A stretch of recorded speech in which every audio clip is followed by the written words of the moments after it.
आपने जो है राजस्थान में एक रैली में एक कांग्रेस के मैनिफेस्टो पर एक डायरेक्ट अटैक किया। आपने ये तक कहा कि इनका एक स्कीम है जिससे कि ये वेल्थ डिस्ट्रीब्यूट करना चाहते हैं, ये पता लगाना चाहते हैं किसके पास कितनी जमा पूंजी है, किसके पास कितना पैसा है, किसके पास कितना सोना है, सिल्वर है, चांदी है, और उसको वो मुसलमानों में और घुसपैठियों में बांट देना चाहते हैं। क्या ये थ्रेट इतना रियल है? क्या आपको ऐसा दिखता है? कांग्रेस का जहाँ तक मैनिफेस्टो है, कोई मुझे बताए क्या चुनाव के अंदर पॉलिटिकल पार्टियों के मैनिफेस्टो ये कोई शोपीस के लिए होते हैं क्या? सचमुच में तो मीडिया का काम है कि हर एक पॉलिटिकल पार्टी के मैनिफेस्टो की बारीकी से जांच पड़ताल करे। मैं इंतजार कर रहा था कि मीडिया करे।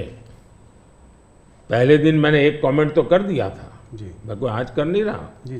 कि भाई मुझे मैनिफेस्टो देख करके लगता है कि इस पर पूरी तरह मुस्लिम लीग की छाप है। तो मुझे लगा कि मीडिया चौंक जाएगा, जो एनालिसिस करने वाले चौंक जाएंगे, लेकिन पता नहीं अब उनकी व्यस्तता कुछ और है। मैनिफेस्टो में उनकी तरफ से जो परोसा गया उतना ही गुड़ी गुड़ी उछालते रहे। फिर मुझे लगता भी ये तो इकोसिस्टम का बड़ा मिलीभगत लगता है। अब मुझे सच्चाई लेकर जाना पड़ेगा। मैंने काफी 10 दिन इंतजार किया कि देश इस मैनिफेस्टो में जो बुराइयां हैं उसको कोई न कोई, क्योंकि निष्पक्ष तरीके से आता है तो अच्छा है।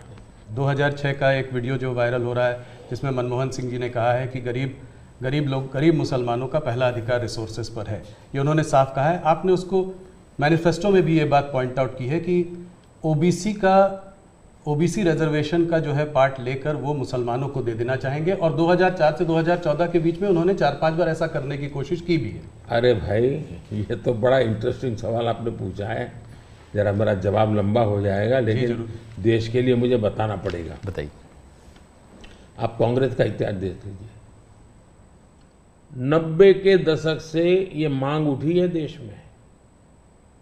समाज का एक बहुत बड़ा तबका है जिसको लगता था कि हमारे लिए कुछ होना चाहिए, उसके लिए आंदोलन हुए हैं। 90 से पहले कांग्रेस ने पूरी तरह इस बात को खारिज कर दिया, उसका विरोध किया, उसको दबाने की कोशिश की है। यानी 90 के पहले का उनका दशक है। फिर उनको जितनी भी कमीशन बने, जितनी कमेटियां बनाई, उसके भी रिपोर्ट्स ओबीसी के विचार के पक्ष में आने लगे। अब उनके सिफारिशों को भी वो नकारते रहे, रिजेक्ट करते रहे, दबाते रहे। 90 के दशक में उनको लगा कि भी अब इसको जरा उनकी वोट बैंक की राजनीति के अनुसार उसको टर्न दिया जाए। उन्होंने पहला पाप किया क्या? 90s के दशक में कर्नाटका में उन्होंने धर्म के आधार पर, आपको याद होगा, कर्नाटका में उन्होंने धर्म के आधार पर मुसलमानों को ओबीसी घोषित कर दिया। यानी देश के ओबीसी को नकारना, उस विचार को दबाना, उस विचार को रिजेक्ट करना, लेकिन राजनीति खातर मुसलमानों को ओबीसी घोषित कर देना। केंद्र से कांग्रेस गई, 2004 तक ये प्लान ठप रहा, उनका इरादा पक्का नहीं हुआ।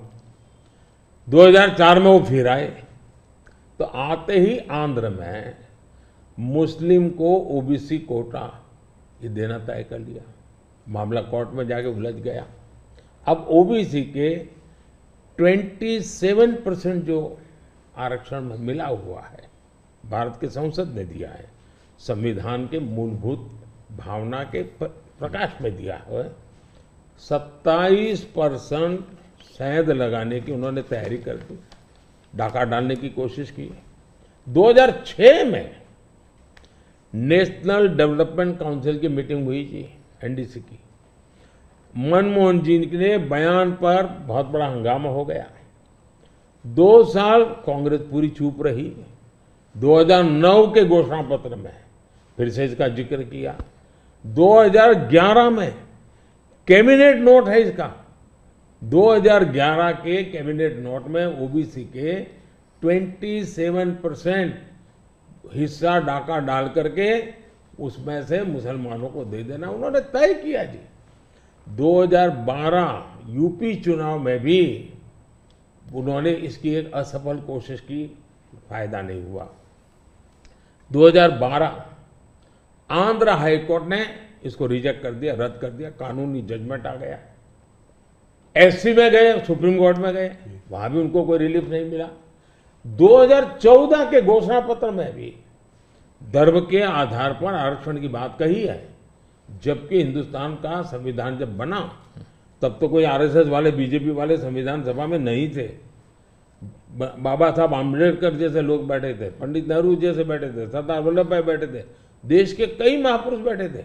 उन सब ने लंबे चिंतन के बाद तय किया था कि भारत जैसे देश में धर्म के आधार पर आरक्षण नहीं दिया जा सकता। 2024 के चुनाव में आप देख रहे हैं उनका मैनिफेस्टो, और मैंने कहा इस पर पूरी तरह मुस्लिम लीग की छाप है, यानी मुस्लिम लीगी नीतियां उन्होंने अपनाना शुरू किया।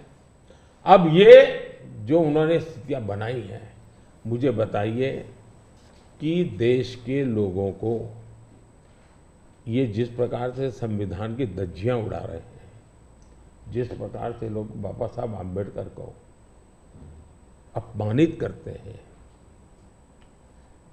एससी एसटी के आरक्षण पर भी खतरा, तलवार लटका देते हैं, ओबीसी का तो जीना मुश्किल कर देंगे।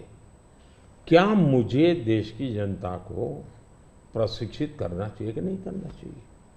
मैं सभी जो भी विद्वान लोग हैं, जो कलम के धनी हैं, जो निष्पक्ष हैं, उनका ये दायित्व बनता है कि ऐसे समय देश को वो एजुकेट करें, सही चीजें बताएं।